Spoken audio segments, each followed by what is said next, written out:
It's great to be here and have the opportunity to share something so close and dear to my heart.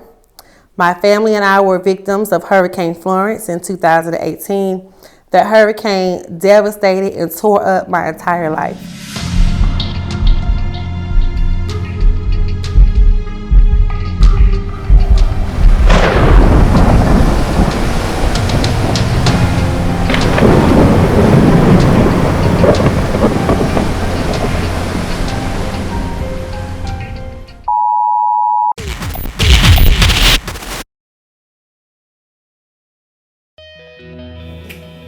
DeMarco Morgan is in Fayetteville, North Carolina, where flooding, as you might expect, is a serious concern there, too. DeMarco, good morning.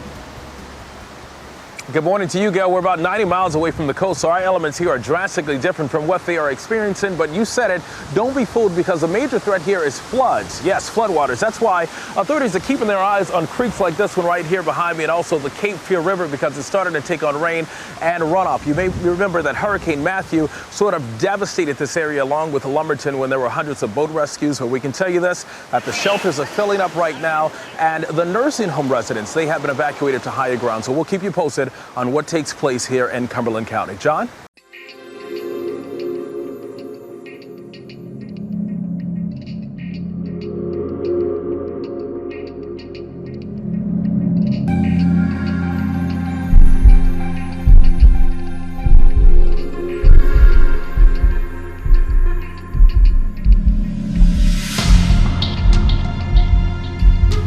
But it was what God was going to use to create an opportunity to put my entire family in the safest place in the world. And that's back in His will. That is back in His God-designed will. Sometimes in life, we allow ourselves to be in situations because we're not cognizant that all the things around us are creating storms and situations that can cause devastation. But Hurricane Florence actually represented, no fault of my own, a natural disaster, something that God was brewing to uproot and remove any barrier that can keep my family and I close to Him. That is what Hurricane Florence represented for me. I didn't know it then, but I know it now, 5 years later. The U.S. eastern seaboard is now feeling the wrath of Hurricane Florence. Florence is about to make landfall in North Carolina now as a Category 1 storm. Well, that's exactly right. The storm surge is the big threat. Obviously, these winds are destructive. They are so powerful. But the storm surge in these low-lying coastal areas are what makes these storms so deadly. A lot of people that we've spoken to have said, yes, they're concerned about the wind. They're more concerned about the water. Everybody listening, I need your help. I want to recruit you to join the team of the first responders that are about to go into this storm tonight. A rallying cry from Fayetteville and Cumberland County leaders ahead of Hurricane Florence. Your contribution is avoiding the problems that might invoke us having to come get you out of a bad situation.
So the hurricane represented a humbling.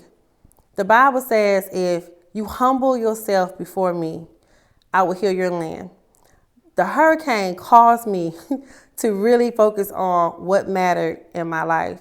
And that was putting my family and I in a place of safety. I didn't know it then, but it meant an emotional level of safety, a spiritual level of safety, a financial level of safety, just to make sure that God gave us the opportunity to have an understanding of what his love was and what his love felt like. At the time, I felt like God was abandoning me. I was so angry. I was upset. I had a lot of my own feelings of resentment and shame and difficulties, and I was coping in negative ways and not recognizing how those things was tearing up my family. The Bible says that a wise woman built her house with her own hands, and I had done that for many years, pursuing my goals and all the things that I thought made me happy, but I was also in the background tearing my family apart. And that is because there was a lot of lack of clarity on what it looked like to build a family, what it looked like to build a home. And when you don't have a clear understanding of what that vision should look like, you're going to do it out of your emotions. You're going to do it out of what you feel in that moment, whatever comes your way, toss to and fro, right? So God said, I'm going to give you an opportunity to decide. Life or death is before you.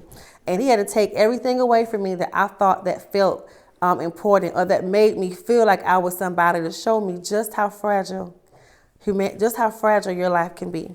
In the blink of an eye, how things can happen. So after the hurricane passed, I had to reach out for help. And that's when you know who's in your circle. Looked around and couldn't find anybody that I felt understood the severity, that understood the level of devastation that our family was experiencing at that time, and that I felt comfortable with being that vulnerable about. Because as a parent, I felt like I felt my children. I didn't know about certain things that could have been more beneficial, right, for us in that moment, regarding emergencies and regarding how to utilize certain resources to help by preparing for hurricane season, because I never experienced a hurricane. So having to seek support was a very humbling experience. It was a very difficult decision to have to make, but it also helped me to realize that God was opening up an opportunity for me to see that you cannot face life alone. Something that people don't know during that time, I struggled excessively with suicidal thoughts during that season in my life. Specifically not during the hurricane, but kind of before the hurricane came, maybe like a couple months before, I had so much stress that was impeding on me. And I was fighting these thoughts and fighting these feelings, and no one even knew what was going on. And at that time, I did not reach out for help. I did not reach out for help because I thought what I was going through was my fault. I thought that I put myself in a position where I just didn't know which way to go. Because of course, as a mom, right, as an adult, as a human, as a therapist, we have to have all the answers. That's when God showed me what the spirit of counsel really looks like.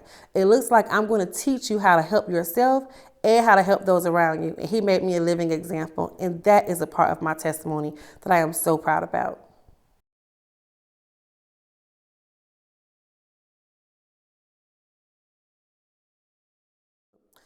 Through the hurricane, I had to actually receive support and receive services.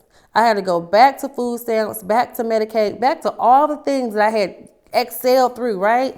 Living in public housing, being a recipient of food stamps, a recipient of all these government benefits that helped me to excel as a young lady to reach my goals, and great they were. And I reached them very quickly as well. However, going back and receiving services, it was not as difficult for me to receive the support and how I was treated. And being a counselor, and if I might add, a very effective counselor at my job, because the gifts of God without repentance, right? And without any difficulty, God gives us gifts. And that's something that he gave me, the gift of helping, the ministry of helping. So to experience what I did when I went to seek support and services, it was mind-boggling. Being able to help other people navigate through support and navigate different resources. And then I'm in a position where I am in a critical state of impoverishment. It was absolutely mind-boggling. And people couldn't understand, how could you be in that position? How could these things happen? And because of my job title alone, that was also another part the devil used to create double shame. That because I was a therapist, that I couldn't experience life problems. As a professional, that I couldn't experience devastation. As a professional, that I should have all these answers. And God said he let me know right then that I'm going to create what I need you to learn through this experience, and to be humble and to be able to remove any pride or sense of shame. And he built me that way back from the ground up. And I'm sharing that because that's where the down to earth counselor came from. That name came from being down to earth and really being at a root primary trench level for what people was experiencing, and using the skills that I had to help other people learn through different various situations. I had to use them myself. I had to learn how to implement them myself from a different perspective. And that's where the down to earth counselor was born and how she was manifested. Even in that space, God took all that book wisdom. I have a book of credentials this thick at my house. It is humongous. But he took all of that book wisdom and he said, now I'm going to teach you the spirit of counsel. I'm going to show you how I want you to talk to people, treat people, give you discernment, give you judgment. I'm going to help navigate how to work with personalities. I'm going to help teach and cultivate the skills that I want you to have and manifest, because he's the one that knows what's going on in the atmosphere and how to move and how to shake in the atmosphere. Who would have known that God would have created such a strong ministry through a national, worldwide pandemic? Who would have known that? But he did. He set me in a position to be able to sit still long enough to be able to have the sensitivity in the spiritual realm and the natural realm to be able to help people and work with excessive amounts of grief. Because I experience excessive amounts of grief. To be able to experience excessive amounts of loss and counsel people through excessive amounts of loss and the shame, because the pandemic, after the hurricane, it took people by storm the same way the hurricane took me by storm. It was literally mirroring something that was so traumatic for me, but not having a post-traumatic experience, having the sensitivity to work through that experience with them. That is what God allowed to happen in Hurricane Florence.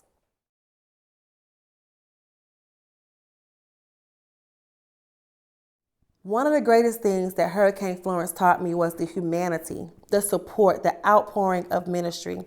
As I returned back home to Bethel Christian Assembly, where I know that God has put me, I know from the age of 22 years old, when I moved down here to Fayetteville, North Carolina, to pursue my goals, he brought me right back to the place where he allowed me to thrive and grow in the beginning. And it was the opportunity to have the restoration that God required for that next phase of my life. And my life has excelled like no end since that day. There has been no lack. There has been nothing short of opportunities that have shown the resiliency, the strength, the joy of the Lord, and everything that he said he would give us in our latter seasons since I have been at this ministry. And I want you to understand this. Church hurt can be any kind of hurt. Pastor talks about that all the time. My hurt as a person comes from disobedience. My hurt comes from a person, because when you walk away from God, that's not about a church home. That's about what you did between your relationship with you and God. And I want it to be known that God will restore if you humble yourself and you ask him to allow you to seek those things first. If you know someone that's hurting, if you know someone that's upset or angry or frustrated, don't badger that person. Don't badger that person. Draw them in with love and kindness. There were people in this ministry at this church that came to me before the hurricane came. That's how I knew this was a safe space for me to come back to. That's how I knew that sitting in the back row at that church was allowing God to heal and restore and minister like never before, because the atmosphere was already set. It starts before you walk in the doors. The doors are just a place of manifestation and allows it to be a representative in your life. But church starts in the community. It starts with a phone conversation. It starts with a text message. It starts with someone being there and being honest and looking beyond and continuing to speak life and continuing to speak and manifest in your life. That's where church starts. It does not start between these four walls.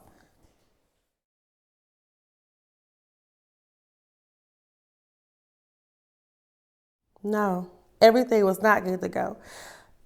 Being able to be placed back into my home was just the beginning phases. At the time of the hurricane, I was already experiencing so much financial stress. I tried to position myself in my business. I tried to position myself in my goals and my aspirations, but the Bible says if you don't what? If you don't seek ye first the kingdom of God and all his things, his righteousness will not be added unto you. And his desire was to put my business in a place where it could be a ministry to other people, that he'll allow the spirit of counsel to come through. How can you do that? You can counsel in godly wisdom. You can counsel in the skill sets that you have as a professional, but he had a different plan for me, and I was not in position. I didn't know it, but I know it now, that I was not in position for what God needed and wanted. It was a mess behind the closed doors. And God allowed the hurricane to come in and wash and wring and expose some things for me so I could continue to grow and heal in my relationships. So there's not one relationship in my life that I did not have to get clarity and go back and deal with and uproot. I'm talking about from anybody, from childbirth to in my home to exterior. I had to go back, and can you imagine? I am almost 40 years old. The extensity of every relationship that God had to have me to make sure that I can deal with, because those things compile and compile and compile and compile. So the hurricane put me in a position of being exposed by not preparing my life in a way that could weather through a storm, right? That's what it did. So when I came back to my home, I did not have a job. I didn't have a job. My house was literally in foreclosure. They didn't even want to put my house back together through the insurance when they found out about the foreclosure status. Also, the people that were going to save my home from foreclosure didn't want to help because they found out the storm had torn my house away. It was unlivable. It was absolutely unlivable at that time. And so I was fighting between the state wanting to help and the insurance company wanted to help and support, because they were like, is it still going to be your home? Then they were saying, the state was saying, well, we can't fix the house because it's not livable. We have to fix this damage first. Where am I going to get this money from to fix the stuff? Where am I going to get these funds to help all these things that have to be done to be repaired and to be fixed? On top of caring for two young people who are looking up to me for guidance and support, and they didn't even know the things that I was going through. And that's one of the things I want to talk about, that I want to really point out. If you're someone that goes through if you're someone that has been through a family transition and you walk around with a spirit of shame or defeat because you feel like you have let your kids down, that's a great time for you to understand that your children love you for who you are and for who you are in their life and not what you do. Those are manifestations that God allowed me to see with my children that I never understood was what they wanted me to see about them. Being able to do so many things with them and take them here and do all these great things that I should have been saving my money. Hear me. I should have been saving my money differently, but I wanted to experience my life because I was still young, and I was being frivolous with my resources at that time because I was still young. And I wasn't as focused on doing those things. I wanted to enjoy them differently. But I learned when all those things went away that my children stood by my side and they never doubted me. Even when I tried to release them in a position that I felt was a greater level of safety, they wanted to stay with me into the Fat Lady song, and she never sang. She never sang because it wasn't what God had destined.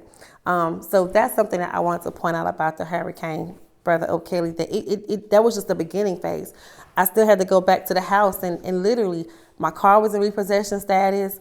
I didn't have a job. I didn't even have internet to even look for a job at the house. It was total start from scratch, start from ground up completely.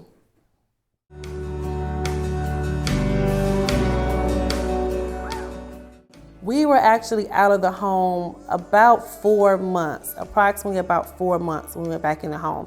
And I want to thankfully to someone that I'm going to leave anonymous. They reached out to a lot of different organizations to actually bring items into our home that needed to be done because the house was getting rained on. You know, all of our furniture and the bedrooms, there were some things that needed to be given to us from scratch. And they were able to get organizations to donate those items to us so we can have them in our home.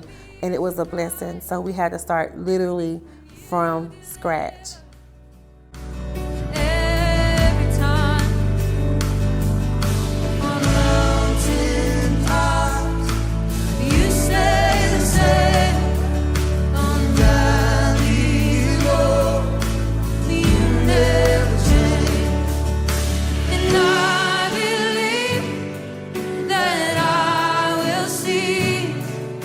The goodness of the Lord.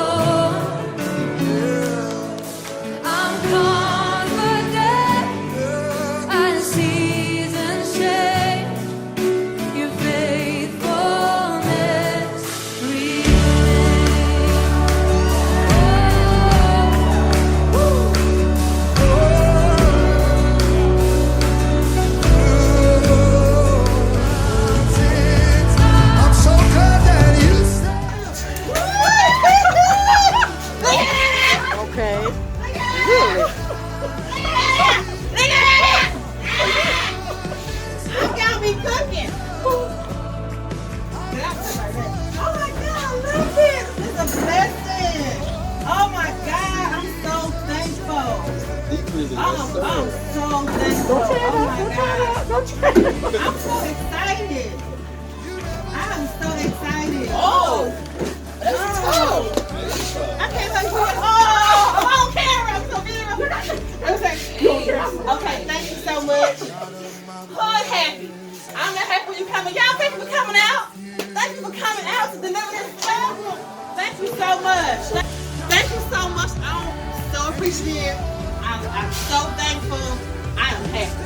Like, this is going to be a benefit.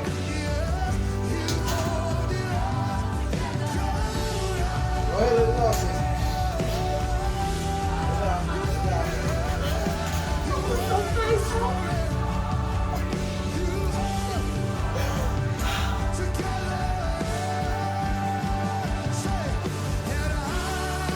I'm just so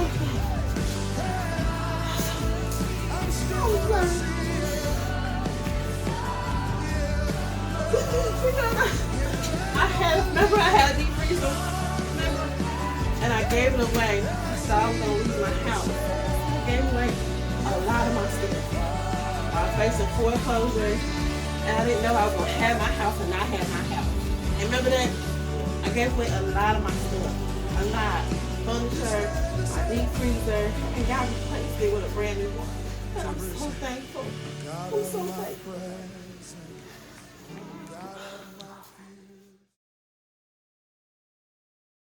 Even to the point to when I knew that that vehicle was in repossession and I was trying to hide that car.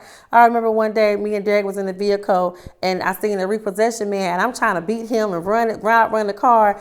And when I was going to church, God was saying, "You still in this car. You still in this car. You need to get that car back." I said, "What? I need to do what? I need to get the car back because you're still in that car because you're not paying that bill." So I voluntarily gave that car up by faith. The only thing that I had left that I felt was sustainability for me, how am I going to get a job with no car? How am I going to get to work with no car? But I heard God say, "You still in this car, get this car back." And that's what I did. So at that point, I called Uber to church. I didn't have to. People offer me rides all the time, but I wanted to feel every bit of that experience. I wanted to feel the experience of the process because I always said it was going to be a process. Never doubted that. I just didn't know when and how God was going to break it, but I knew that he was going to get glory because that's what the ministry taught me. That's what his word says, what he promised, and I stood on those things, and that's what I knew for a guaranteed fact and never wavered from that. So I gave that car up, and I would often catch Uber to church, and people would offer me rides, and then I had to, here's the really humbling part. I had a master's degree. I didn't have a vehicle, and I would have my children out, and we would walk to the grocery store with book bags to go and get our groceries. That's how humbling God allowed us to go through this experience. And I would often ask them, "Do you feel shame? Do you feel uneasy? Do you feel embarrassed?" And they said no, they didn't feel that way because they know we're going to be all right. So I'm talking about somebody in the trenches. We hear these stories of people who become multimillionaires and share these stories. I want it to be said today. I don't care what you got going on in the background. God can take it and he can turn it around. He can make it for your good, make it for your glory. It's a process though. And you got to be a willing participant in that process, that everything in you has to be broken. Everything in you has to be removed and moved around because that's where the strength comes in. People want to always look so empowered. This is empowerment. Being able to understand how to communicate what he did and why to give him the glory. Because as I show you how frail I was, you can see the goodness of the Lord pushing through and the people that he put around and he's put in my life to focus, to help me to stay focused. That is what I want to talk about this hurricane did because that's what it did.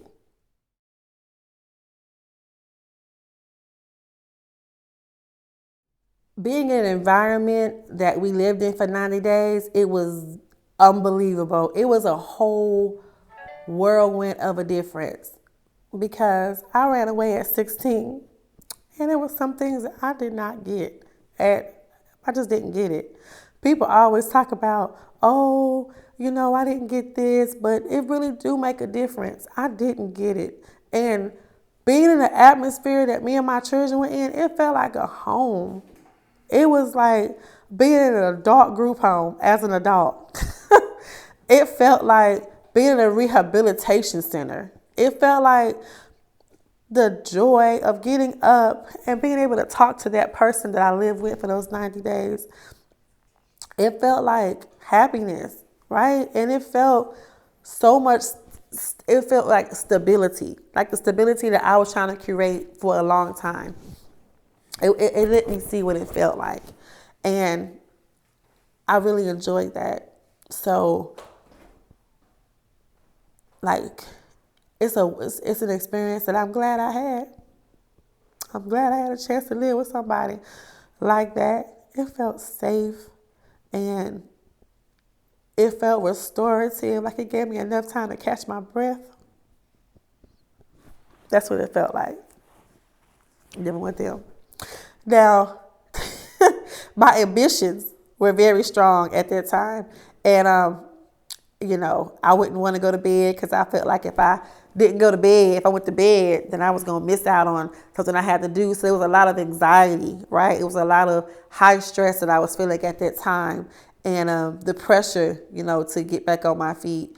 And it was a process. That was a very humbling experience. But I did enjoy staying there.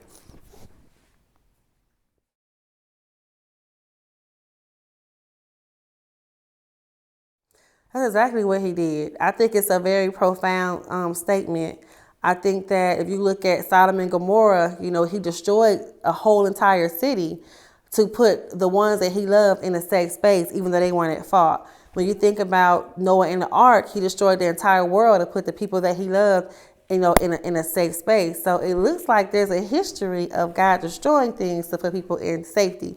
I don't want to take away the context of the meaning for those that are biblical theologists, but I definitely am referring to the destroying and then starting over, even with the Garden of Eden. So I feel like he loves those, that he allows the things that he didn't put in the way that he don't want it, he pull it away so he can, you know, recreate the vision. And the vision that's before me now, I can see God's vision. I can see God's plan. I believed it before, but I never seen it manifesting. So there's a difference. I believed it. I believe what he was going to do. I believe it was going to come. But as far as seeing it actually be in your face and in your forefront, that's a blessing. And I want to also say, I think it's important to destroy, because when you destroy, your foundation gets rebuilt and things get redone. Because if God had allowed me to still have some of those thinking patterns that I had before, I wouldn't be able to grow and evolve into where I'm at. There would still be so much, you know, uncertainty, a lot of, you know, insecurity, you know, low self-esteem, shame, guilt, you know, condemnation. There's not a cinch of that on me because it don't exist in me. It doesn't even exist.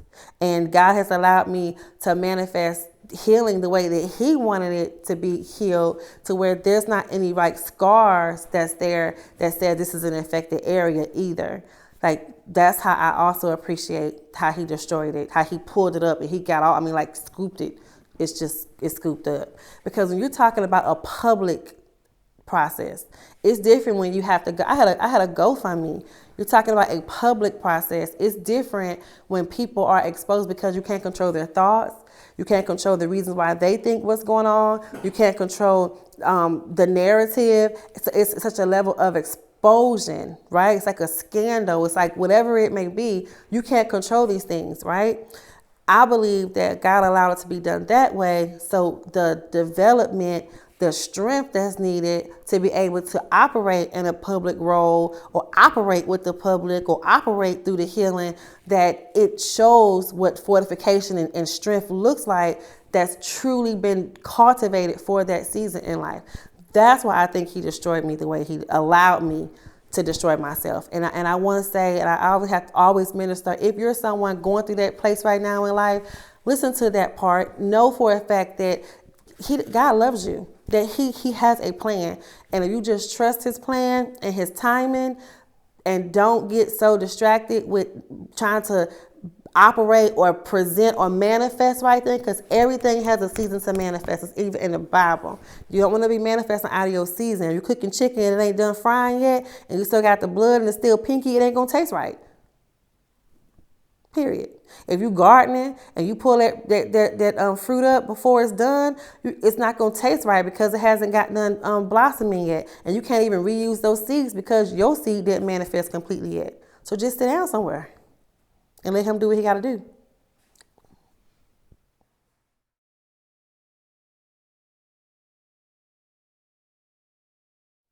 What I mean by that is being angry. You mad at everybody because you failed or you failing or you ain't winning. Winning look different for everybody. Winning look different for everybody. Allow people to be there for you. Allow ministry to help you. Allow people to help support you and your family. Don't be so off to yourself where you can't be ministered unto. That is what I'm referring to. That church is a place of healing. That your life is a place where you can continue to restore and develop. That's what I mean by participating. Attending services, being consistent, participating, doing devotionals, doing the groundwork, go to women's conferences. Don't just think, I don't need to do that. I got other stuff to do. What you got to do? What you got to do if you're not if you're not operating in the level of your desired goals, then you need to be. And even when you get there, don't turn your back on God. But as you're going through your process, you need to make this a lifestyle. It's not a hustle. Jesus is not a hustle. Period. So participate by redeveloping a better understanding on what your role looks like and how you live your life, because you are bought with the price. The price that God paid was me cashing in on old thinking, me cashing in on selfishness. And I think I was a pretty outgoing, great person, but I also had some selfishness because I didn't allow him to lead me directly by allowing the opportunity to be taught in areas because of brokenness and hurt. And that's what I mean by participating. Even when it hurts, you have to still participate. You still got to show up. If you want to go to rehab therapy and your leg hurt, your leg broken, you still got to go walk to get restored, right? If you're going through detox, you still got to get them shakes. And I'm not being funny, to get detox. You still got to go through a hurting process.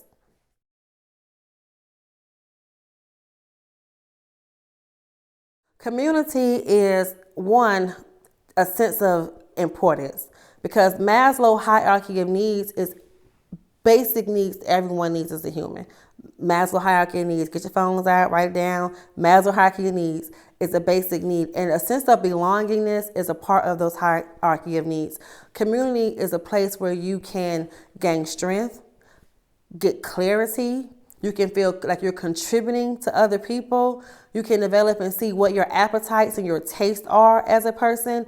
That's where you really find out what's inside of you, because you attract what you put out. You attract what you feel you deserve. And you also attract the things that you're gravitating towards as well, right?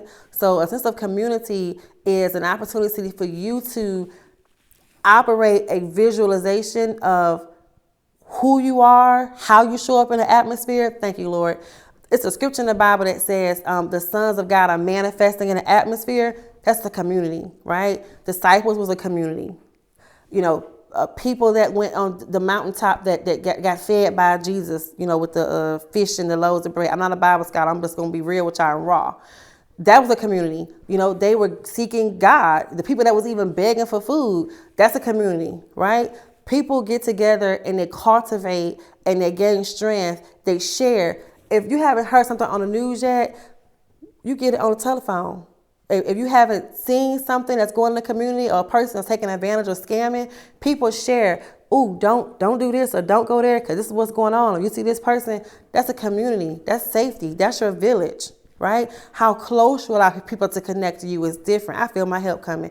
That's where the trauma, That's where the baggage, that's where the issues come from, because that connection sometimes is not as connecting because of what you've experienced or the hurt, and you don't want to deal with people, or you don't want to go through or share because you're looking at someone else in a different place in their life or a different state in their life, and you can feel inferior. We all made equal. We all bleed red, period.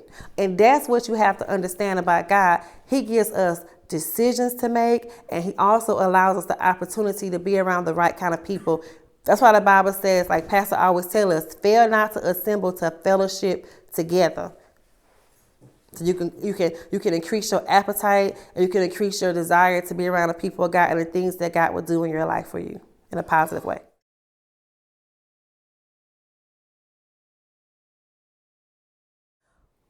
One of the things that God allowed me to understand through this process is humility.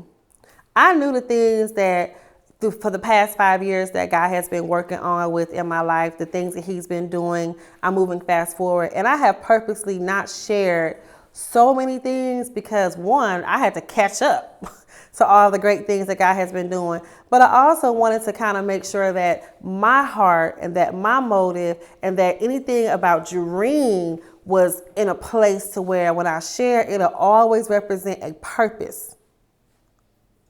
A purpose. The purpose is that I'm living the life that God designed for me, but that I am a willing participant and being able to help other people to live the life and create a life that God designed for them.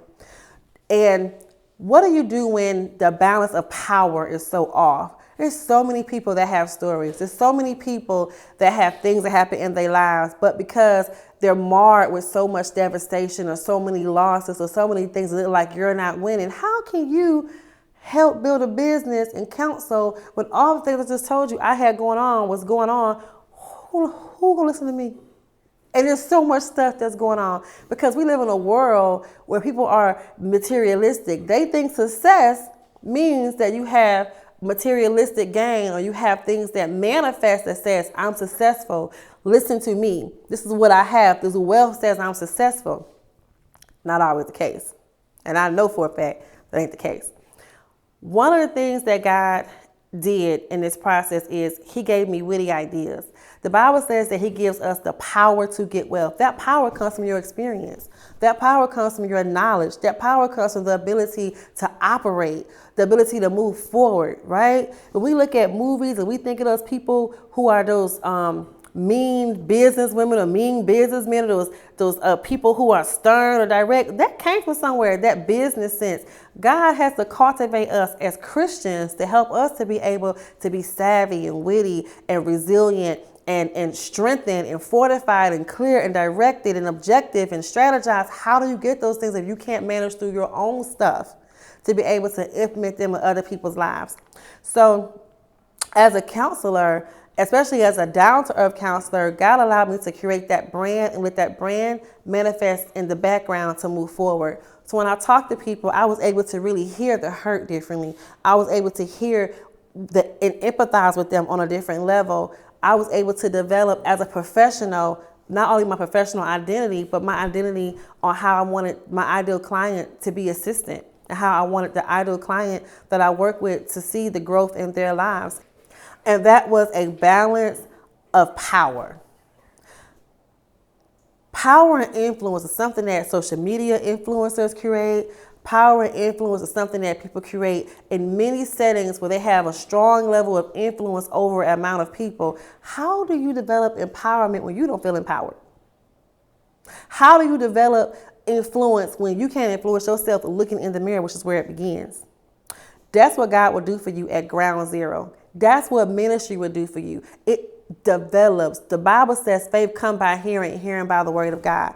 I'm one person sitting in this chair, but it's a manifestation of 5 years, 5 consistent years of just sitting down, the 5-year plan, hearing the word. Y'all go to the same church I go to. I sit in that back row every Sunday, way back there, or however many Sundays I come. I'm on that back row, listen to the same word, the same information, the same process. It gave life. This is just the way that God manifested it in my life, but that word gave life. That word, it built stepping stones. It built a ladder to success. It built my mind. It recreated my thought process to be able to gravitate toward the things that's going to be self-sustaining, to create self-sufficiency, not just self-sufficiency in superficial things that I know at the end of the day can't hold me. I know at the end of the day that's not the self-sustaining stability that's there. And there's more to come. And there's more to come. But being grounded and recognizing what God did at the beginning to go here is what I want to make sure that's clear. That's why I had to expose such a strong amount of the level of devastation to talk about what he's doing moving forward.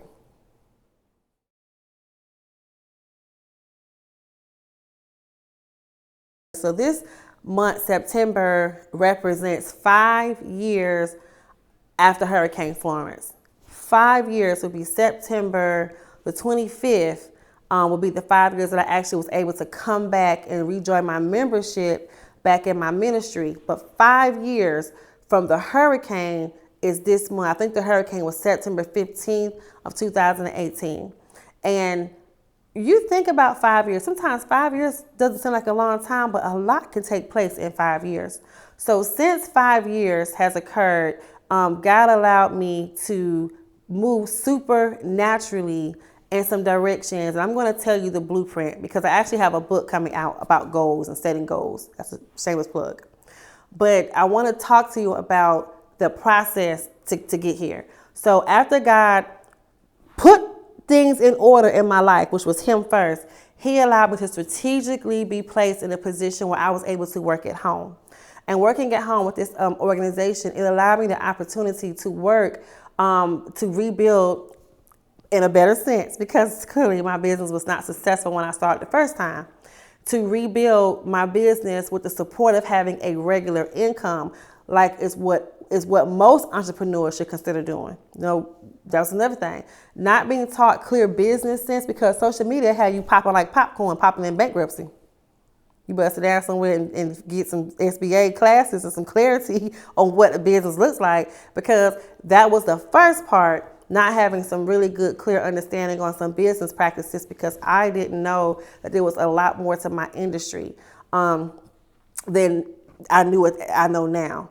So God allowed me to work for an organization where I worked at home. And even with that, I couldn't even afford to get my internet on and work at home. There's people sitting right here in this ministry. They know who they are. They're going to chuck it to themselves. They had to donate funds to actually help me to get my internet back on in my home. Was $1,000. I'm telling it all today. It was $1,000 to help me to be able to get the internet so I could go to work. So my God, what a great investment. And I love y'all. Y'all know who you are. So God allowed me to work that job from 3 to 11. But from 3 to 11, I would work seeing clients and practicing and building my practice from 9 to 1 o'clock. So I worked from 9 o'clock in the morning all the way down to 12 o'clock in the evening time for almost a year straight. Like, this is the schedule that I was working aside from my off days. And then God allowed me to manifest and move into my actual location. Where I actually was able to get a room and an office space to move and then to develop and build and do those things. And I prioritized. When I got this work at home job for the company, and I'm skipping around, but for the company where I worked there, I told them how important it was for me to serve my community. And I would use my volunteer hours to provide free parenting classes, because I'm trained as a parenting trainer. And I would use my time to donate with the local mentorship program. And I would serve on different organizations in the community. And that is where I was able to redevelop and connect with community, where I was able to give my gifts and share my gifts and my calling. So from the year of 2019, right up until about 2021, I was doing free parenting classes. I had started doing that even to the point where no one knew this, but I was walking, because at that time I was catching Ubers to do these free parenting classes, and no one knew that. I was volunteering with the local mentorship program, and I was catching Uber to do this volunteer mentorship program. At the time, I didn't have a vehicle.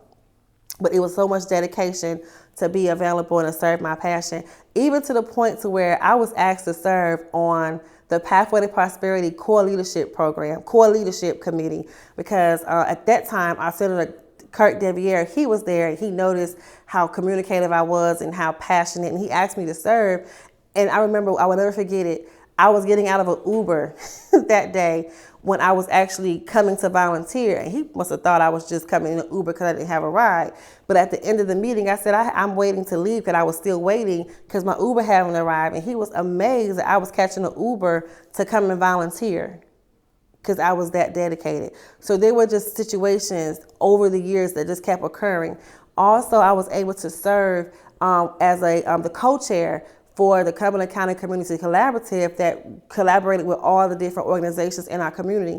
That's important because it gave me a chance to be around like-minded people to see that we're doing great work in Cumberland County, that we're doing amazing work trying to ensure that people have resources correctly, that they're connected correctly, and being able to have a part of something that was so important to me. And now here I am giving back, right? Even when I should technically be bitter or salty because of my own experiences with people in the community that I had to work with, some of the same organizations that I had to work with for myself, but going back and being able to be an example in a position of impact, it was a very humbling and life-changing experience for me.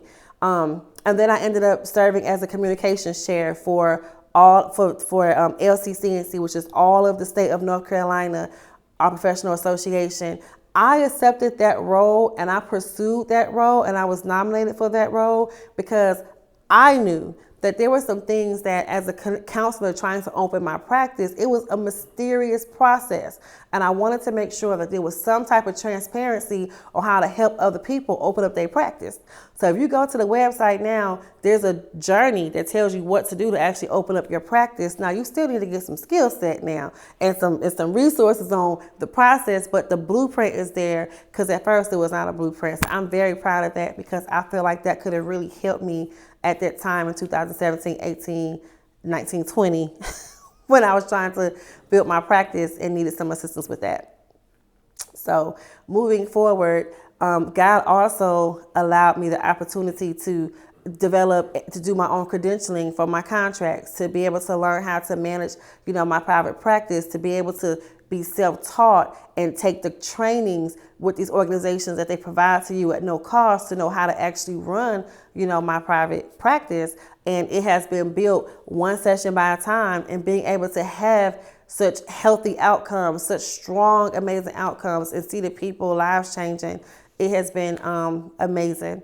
So that's some things that took place between the years of 2019 and 21, and then 22 and 23. God manifested books. It was always prophesied over me that I would have books and there would be other products and things in me. Well, in 2023, God manifested and was able to come up with several products and come up with conversation starter cards through COVID-19. Those cards were created with me and my children.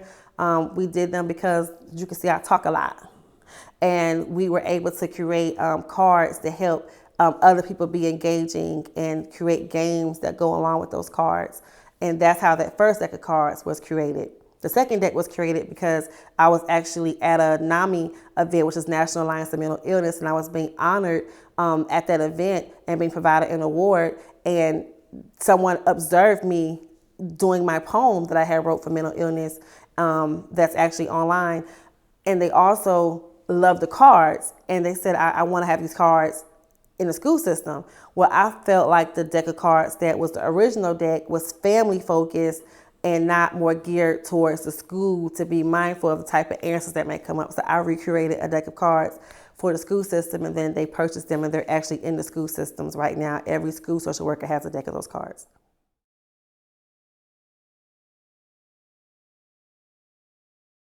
One of the greatest joys that I've been able to do is work with the Lawrence Hanson Foundation. And I have done a lot, but I really love working with this organization because the organization is centered around providing services for our Black community. We, as Black providers, only make up about 7 to 10% of providers. Especially as female providers, there's a lot more of us, but we still are a very slim amount of the population. Maybe could be 10, 12% now. but it still is a very slim population. And the Boys Lawrence Foundation provided, especially through COVID, the opportunity for people to receive free counseling. And we served a lot of people through COVID-19 with that organization. The work that organization has done in the past 5 years is phenomenal. That's number one. And it's special to my heart because Black professional, we have been provided our own professional day, right? It's June 4th. And what Taraji wanted to do was bring awareness for the Black providers and recognizing us and how we contribute our community. So we had our own award ceremony. And for the last 2 years, I have been nominated twice for the same award. The first award, I was the top 100 Joy Award recipient. And that award was provided by colleagues that voted for me. And not voted, but they wrote in recommendation letters. There are people that wrote letters on my behalf, and they went before a board of peers, and they reviewed the information to see what type of impact, and it was a lot of submissions. So I was very honored to be in the top 100. The second year, I also won this award, so I've been nationally recognized twice.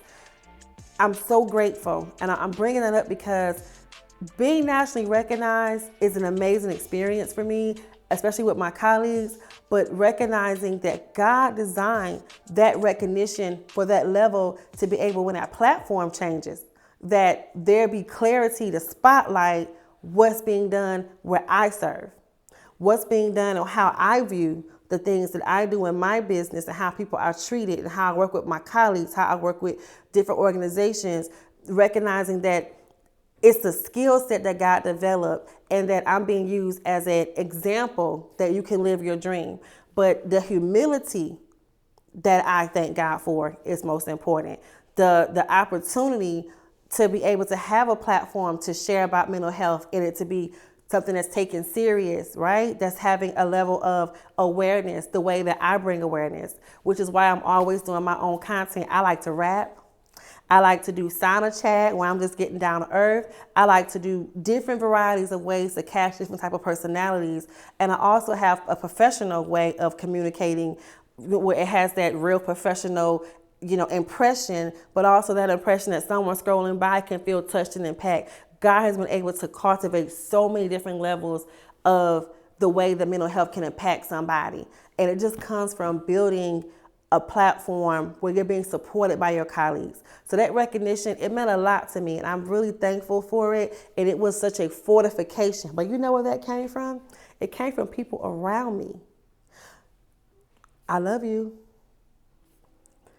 You're gonna make it through this.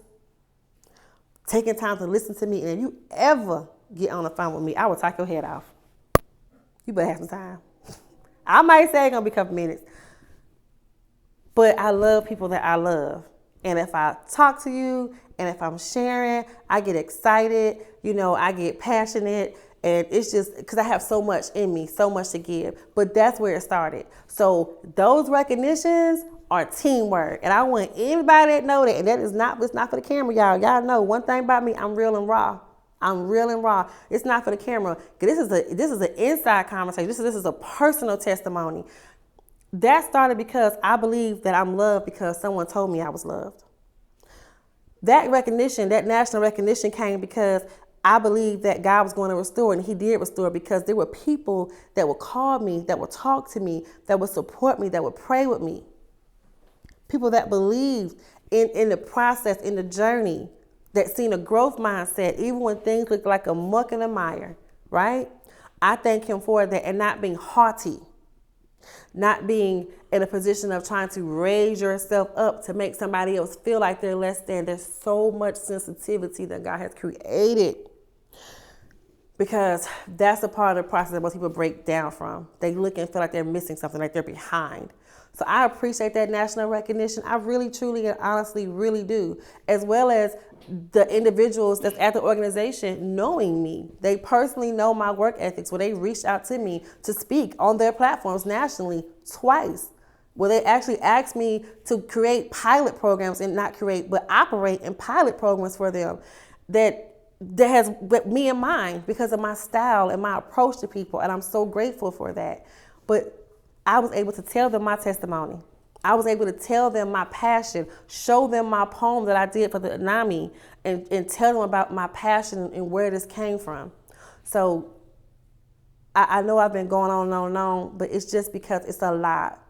And if you know the beginning process, everything would just really just make it explode. But I don't have to start back from that place. I can start back from the place right where I want you to know that hurricane did it. That hurricane was a beast. And that's what God did through the storm. That's what he did through the storm. He created a down-to-earth counselor. And I don't take on the work by myself. I got a team. And that team know they appreciate it. That team know they value. That team know I love them. So when you see me, you see us. And I would love to drop names, but they won't let me. They won't let me. But I thank God for my team, and that's where the confidence comes from. And that's where the confidence I walk in and that exudes out of me, because that's how God designed me to walk, not in my own will and my own power, and I thank him for it.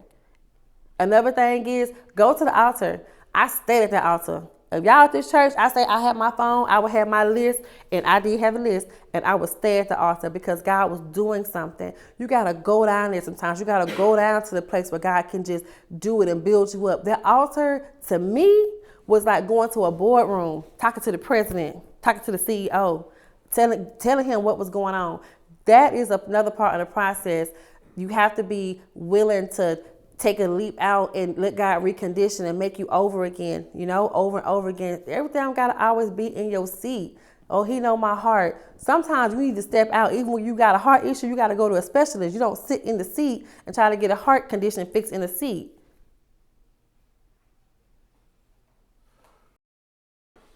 And for those that feel like it ain't broke yet, that's you. You already had a master's degree. You had to put some things back in place. Did I just not tell you the level of devastation? If I'm sitting here telling you all this tea and still got to walk around everybody in this church and brother, okay, don't edit this part. It don't matter what amount of shame or what amount of frustration or what amount of stress you go through, God can restore and redeem your emotional state, your mental state, your financial state, your relationship state. He can do it all, but you got to stay consistent and stop worrying about the messenger. I shouldn't have to have credentials behind me, and I got some. I'm licensed in 3 states. I got credentials that can't even fit on a piece of paper sometimes. Ain't enough room. That don't matter. I just told you what God did and why he did it, and he stamped those credentials. That's what this is about, letting him move and restore and rebuild you. And I just want to say that I know there's somebody that's feeling shame, feeling like it ain't going to ever happen. It will happen. It's happening every single day. It's a process. And then the glory comes. And then everything else come behind it. I just want to make that clear. You got to keep your priorities in the right place. Please don't edit this part out. This is important to me.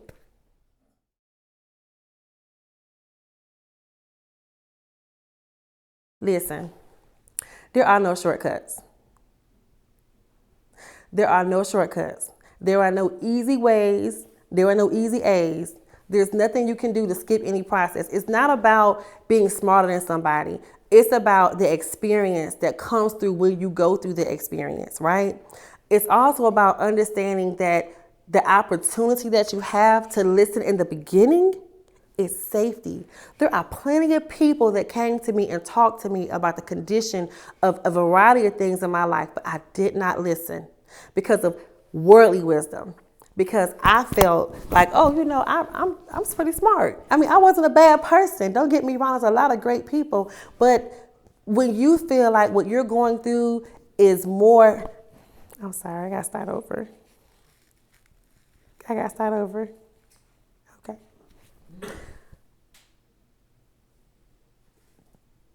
When you feel like what you have to offer people is more important than the community that you work around, there's a problem. When you think you know everything, and knowing everything does not always come from not wanting to listen. It's not wanting to be guided. It's not wanting to communicate.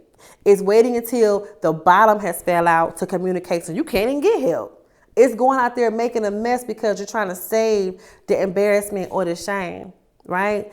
Integrity is doing the right thing when no one else is watching you.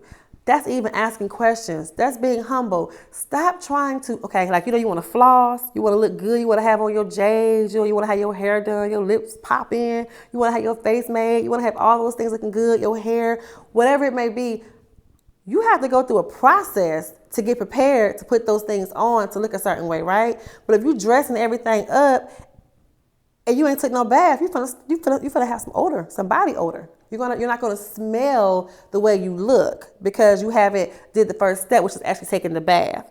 So when you try to skip steps and you try to operate in a role or a way that you haven't been conditioned for and develop, it's not gonna last because you don't have the tenacity or the skill set to maneuver. So doing the right thing is asking for help in the beginning. Doing the right thing is sitting still and preparing yourself. Everybody can't be wrong.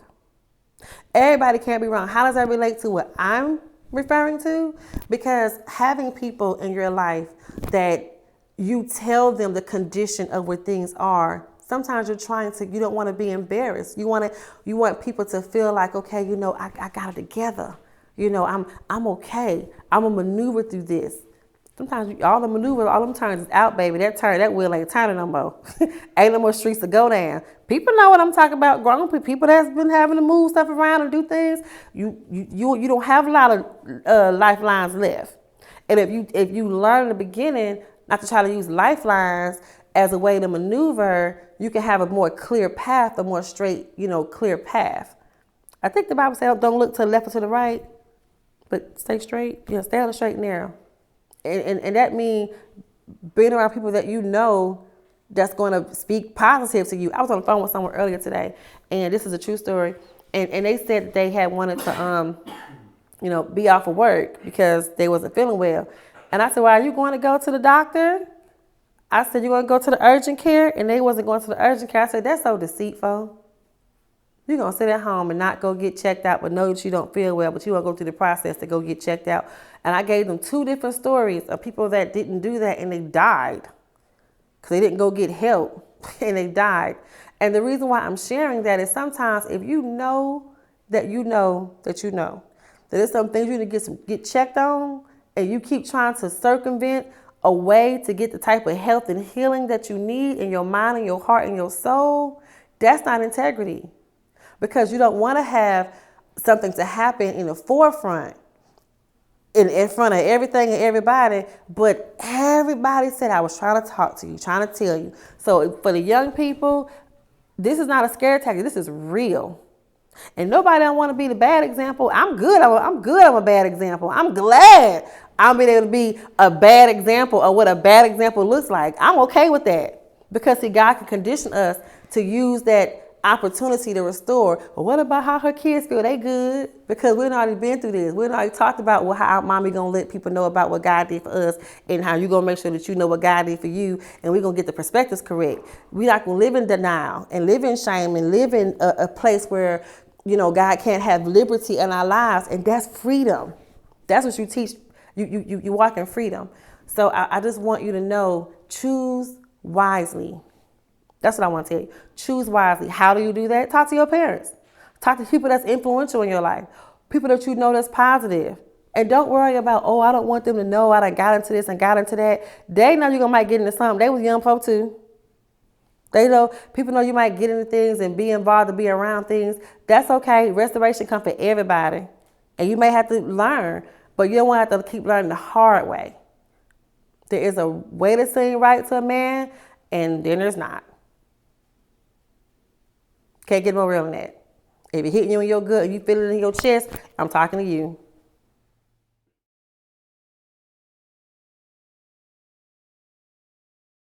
I Do Care Counseling and Consulting Services, PLLC. That business was created in 2017. I work for my private practice as Jewrine Brown. However, my Category 1 name means what I would like to be known by. The brand that I want to be known by as a speaker and a counselor is the Down to Earth Counselor. The Down to Earth Counselor, as I stated, was created through the hardship and created through the experiences that I went through in life, building, my career, my brand, and my practice. But It was something that I gave myself a name for. And how many times have we as businesses or we as individuals, pretty much named ourselves as something, but we didn't necessarily put the legal claim on it. And as I began to grow and develop in my practice and be known for the Down to Earth counselor more so than Jewrine, I inquired about getting help to really register my brand. And I did receive that help. I am a board certified telemental health counselor. My practice is a completely virtual practice. I do have a location. It is 2606 Rakeford Road, Suite 31. Proudly been there since 2020, April of 2020. However, I work remote in 3 states. I'm licensed in North Carolina, I'm licensed in Vermont, I'm licensed in South Dakota, currently working on about 6 more states by the end of the year as well. And with that being said, I work for my own private practice. It is called I Do Care Counseling and Consulting Services, PLLC. However, no one really knows my business name. They just know me by the Down to Earth Counselor. The Down to Earth Counselor is a name that represents the branding on how I want people to feel when they're working with me in practice and when they're working with me in services. And oftentimes God has sent people to me that need that type of approach. They need someone that's going to be down to earth and be raw and real, even to the point to where there was a company, an organization, and I didn't know it then, but I actually was being mystery shopped. I had no idea. And I found out after they called me into a meeting, they said, we wanted to inquire why you had the highest ratings and remarks, but you had the less level of services. And I thought I was in trouble. I said, what's going on? Like there were complaints or something. I said, oh my God, what's going on? And they said that they really had a chance to have 2 different people come in and sit in my sessions, and they were impressed with the way that I delivered the services, that they actually expanded me into other states. And that's how I was blessed to expand my business to be in other states. The company actually invested. So things like that was happening to kind of help me recognize that God was really expanding a representation of what the Down to Earth Counselor represented, even in organizations, even with people working with them direct care. I actually asked for help. I was on social media one day, and my friend, she's a wonderful young lady, a counselor, named as the Cool Therapist. I seen her, the Cool Therapist, and an R next to her name.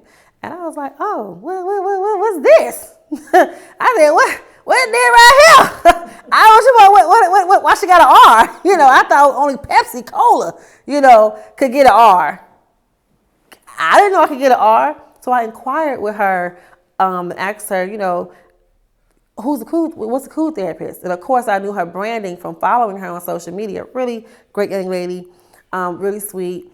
But I wanted to know about it. And she shared with me about it. And I actually asked someone if they knew any information about it. And the person I originally asked, they did, but they said they were in a part of their business where they were extremely busy and it takes a long time. It's a very complicated process and they don't really have the time to focus on that. Also, they wanted to charge me, I think it was about like $2,500 to do this. I said, wow, it doesn't even cost that much to register it. What are you charging me for? And I didn't want to respond that way because in business, dropping a nugget, you don't ever want someone to think you're not willing to invest in yourself. You want to bet on you. So I did not respond in a way that let them think that I had a poverty mindset, but I was frustrated. I was like, girl, bye. Not going to pay you $2,000 for this paperwork. But I knew I needed it. So I had a conversation with someone, and the person I actually spoke with, they had been there from day one with a lot of my process. They had been there with day one through several aspects of my business, several aspects of different decisions that I've made, guiding and communicating with me, building my confidence, helped me to navigate some different aspects of things that I had in a variety of ways in my business. So I was having a conversation with them as I have been having, and it came up that they actually, knew how to do the process. And I wanted to paint that picture clear because we got a bad habit of going where we think it's going to be cheaper and better. That wasn't the case. It was never about a financial situation. It was about the information that I was sharing with them, and they just so happened to be a resource. So case in point, as I said earlier in the video, you got to communicate when you need help, right? And we sat down and did the process, and I thought, wow, I'm going to have my R, my trademark, it's going to come. Look at here. It took, I think, about 2.5 years. I know for a fact 2 years minimum. And it was such a struggle and a fight to get this down-to-earth counselor. I'm getting emotional because it was somebody else that had down-to-earth counseling in California. I'm like, that's not even down-to-earth counselor. They wanted to name their business the down-to-earth counseling, and I'm the down-to-earth counselor as a person, as an entity, but they were actual business. Now catch that, because I'm still a business, the down-to-earth counselor. I'm a business and entity, right? They're a business and an entity, but it was the down-to-earth counseling. I'm the down-to-earth counselor. And we had to fight this thing back and forth. I had to provide so much information, references, documentation to show when I started using it. But let me tell you about this. Y'all, this is powerful right here. This is powerful. Come on in the camera some a little bit, y'all. Come on in. If I had not been using the down-to-earth counselor by faith in that season, when there was no manifestation of where I was going in sight, only operating by faith, there would not have been a stamp. Come on, catch that, y'all. A time stamp to show I have been using this since 2018 and 19. Before everything began to really grow and expand, God had gave a plan back in the day, way back then. I didn't get approved in 2023. But in 2018, I was using it, even, not knowing I would need to use that documentation to establish a historical time map to be able to fight legally. So when God say move and operate, move and operate. When he said operate, you do it then, because I was already operating in the role before all of the books came, before the products came, before being recognized came. That's by faith. If that don't inspire you to do what you're supposed to be doing, that you've been sitting stagnant on and dormant on, that better tell you right there, it could save you. So I thank God for that. Now, the person that I asked to help me, they didn't sign up for a 2-year struggle. The reason why I'm saying is choose your team carefully. Choose your team, choose the people that you pour into and that pour into you and that know what you really want in life carefully. That could have been like, I did my part. They ain't got no money. They ain't dropping no bread. This ain't benefit me no way. Because, everybody want to do collaborations and all these things, and what gain would they have gotten except seeing somebody live and believe their dream and live and pursue something that they believed in, seeing this person manifest in their life? So we fought very diligently. Back and forth to the point where they had to actually write up what to tell me to say, what to do, because I did not know anything. I'm trying to really instill that. In the process of going through that, I knew that God was instilling, listen to this, y'all, this is powerful. I knew he was instilling different things in me, but I was hesitant, and I kept telling this person that I was hesitant to release the things because I was afraid. After all that, I was afraid that if I do all this work and I don't get to keep my name, what Tina Turner said, all I want is my name. Give me my name. He gave everything else. Okay, I'm off track, y'all. I like to laugh. But I just was concerned that if my name didn't come through right, all my products was going to fall apart. God said still move. Come on, somebody. He said still move. So as time is going by, I'm curating products. I'm curating different, doing different branding, doing different products, all these things that I'm curating that I'm believing God's going to allow me to put the down-to-earth counselor on it, but I don't have it yet, right? So as I have written down, I have books upon books. I have journals written down. I have jotted quotes and all kind of stuff that's just everywhere. Building content, building material that's been built up, right? Because as a business, when you get to moving around, you get busy. Y'all know how I get when you're busy. And you got to find time to do stuff. But I already have stuff that's stored up so that can take me through different seasons because God was telling me at that time. So that's why it's important to have something in place for you as a business, for your expansion and your growth. And being a registered brand, it means that the Down to Earth Counselor, I can create products that have my specific branding on them, that's what people are going to begin to know me as. One day I was sitting with someone, I'm not gonna say their name, y'all. It's real. When I typed my name in Google, it popped up. It blew my mind.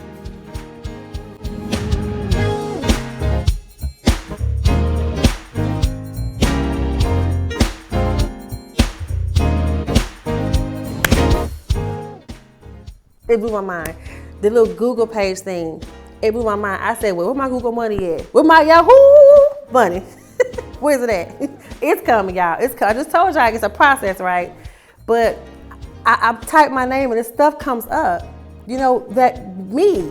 And when people look for me, they look for the Down to Earth Counselor. The branding is working. God is branding. He's doing that. So if you have an idea or you have a business need that you want to, go brand your stuff. Think of the expansion. Don't think small-minded.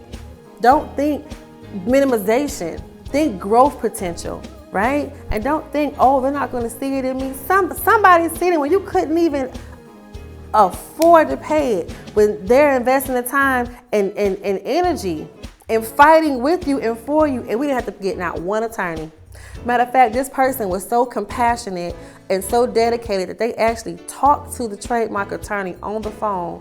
And because of the humility, you know how long it takes for people at the trademark office to respond to you? Months sometimes you waiting. And a random email will come, and it's so frustrating because you get a random email with something very minute and small, you gotta wait again.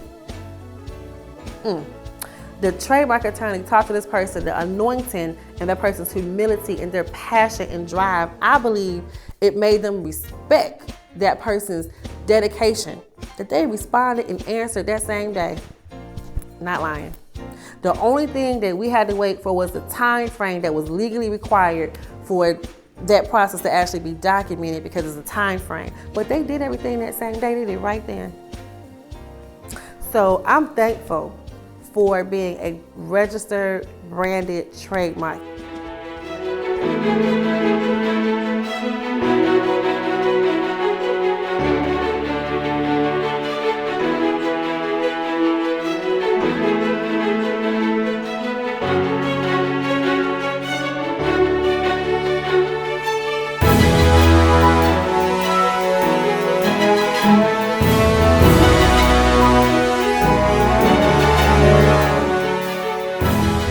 Hear me.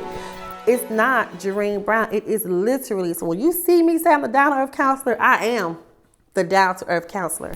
That is who I am. That's who God created. That's who He manifested in the atmosphere. And there's something in everybody. There's businesses inside of us that God is going to manifest, and He's branding. People are watching. You know, they're watching as I'm building and sharing all the things that God puts inside of me. It is real. It's real because it's what He's pulling out to give back. What's inside of you? What's your brand? What do you represent? What does your story say about you and your products that's in you? What does it say about you? What's your purpose for doing the things that you do? Right? That's business. Everything else is just a story. But you are the business. I'm the business. God made me His business. And I'm thankful.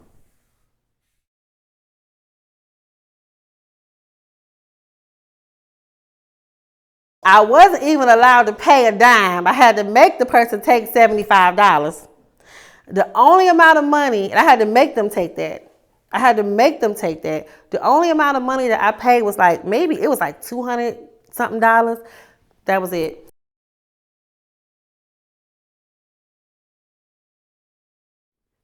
I want to also include this. Andrew and Derek, I love my children. I love them. These young men have seen me go through so many different stages, and I have watched them grow through so many different stages. These young men are young men that have learned that God is faithful, that He is real in our lives and in their lives. And I want to say that oftentimes, especially as a single mom, and this is where I believe that God allowed the narrow path to come. If you can't tell I'm ambitious, you must be blind. I'm ambitious. But the Bible does not lie. We have to have an order. We have to have an order in how we pursue our careers, how we balance our families, how we balance the things that are important to us. And even though I'm not married at this time, it's coming. I'm going to get that ring. Trust me. God going to bless me. However, my children are my responsibility. And it is a joy. They are not a burden. For people that are trying to pursue their careers and pursue the goals and the dreams, I did all that with keeping my family first. Can't nobody say that I did not make my children a priority. Can't nobody say that I pursued my passion and all this recognition and all these things above making sure that each of my children had their individual needs met and that I was present as much as possible in front of them. That is something I really want to point out. Your children are not a burden. They're not holding you back. Yes, it does make the process a little different, maybe slower, but they're not a burden. You can do it as a family. They don't got to feel like they're a burden to you or that they're holding you back. You do have to do things differently. It may take you a little longer, but your season will come and that sacrifice will be worth it because they can look back and recognize the sacrifice that was made, and it builds respect and unity. And I really want to point that in. And I also want to make sure that I'm sitting here as an I, but there are so many people that make sure that we have support through this process and through this help. And I know it's my story. And if they were talking to me right now, they would say, Jewrine, don't deflect off of you. But I want to make it clear that nobody can do things by themselves. It takes a team. And this is a part of the recognition that people forget, and I will not forget. I might not name drop, but it's clear that this was not by myself. That people was around. God had a covering. He had a process, you know? So don't think you can do it by yourself. And when your season comes, celebrate your wins with people that was there for you. Don't become an I man. Don't operate out of manipulation of a tendency to need help. And then when you think that you don't need somebody anymore, you no longer stay closer than a brother that you will stand close like a brother. You know what I'm saying. Stay consistent.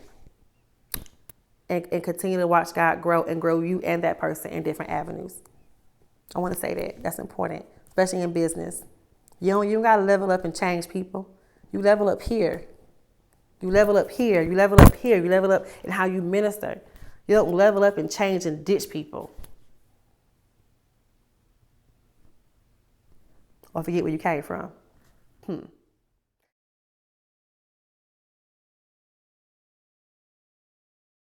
Now, this is a ministry. Everything that God is doing is a ministry. I know you can feel a pin drop, the rawness in what I'm saying. Why would I come and expose so much about me when I'm at the epiphany of my success, when I'm at the epiphany of going even greater?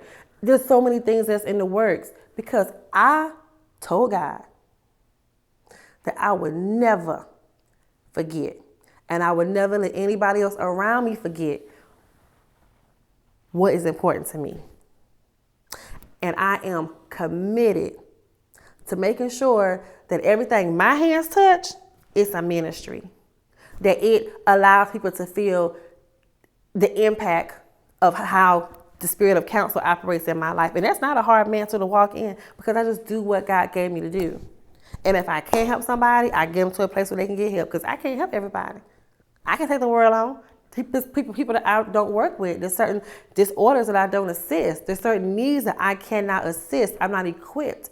But what I have been equipped with, it is a ministry. And I work with people who don't believe in God. I work with people who don't believe the same way I believe. I work with people who don't operate in the same thought process. Their needs are valued. They're treated with respect. They're treated with non-bias. I give them the support as a clinician who's highly competent and skilled and trained. I specialize in anxiety and trauma. Go figure. God allowed that to be a specialization on paper because I also walked it out in life. And those needs are addressed as a ministry first, with my education, and my specialized training. So everything you do, I don't care if you work at McDonald's, which they got some good food. Hello, I gotta stay away from them. I don't care if you do hair, they gotta have your hair looking good. If you an esthetician, want that skin popping, whatever it may be, do it unto the glory of God. Do it unto the glory of what you are called to do and how you can do it like nobody else has ever done it before. Somebody needs that. Somebody needs that social interaction with you and your style.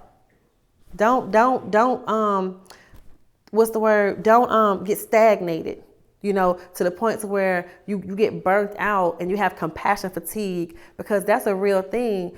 Reignite yourself wherever it may be, and it starts with fellowship, right? It starts with self-care. It starts with your meditation time, your devotion time, your praise and worship. And y'all know in this church, I'll be in the back of that. Y'all know y'all see me back there cutting up. I'll be cutting up because I be needing God every week. I need him. And that's the kind of atmosphere you create for yourself. And then your world become reality.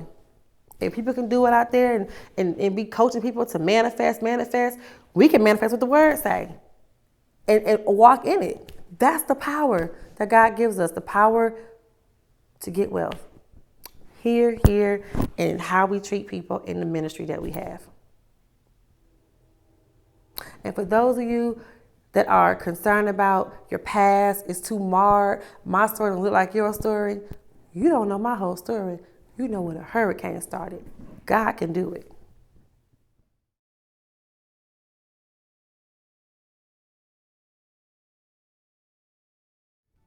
My final thoughts are, get real.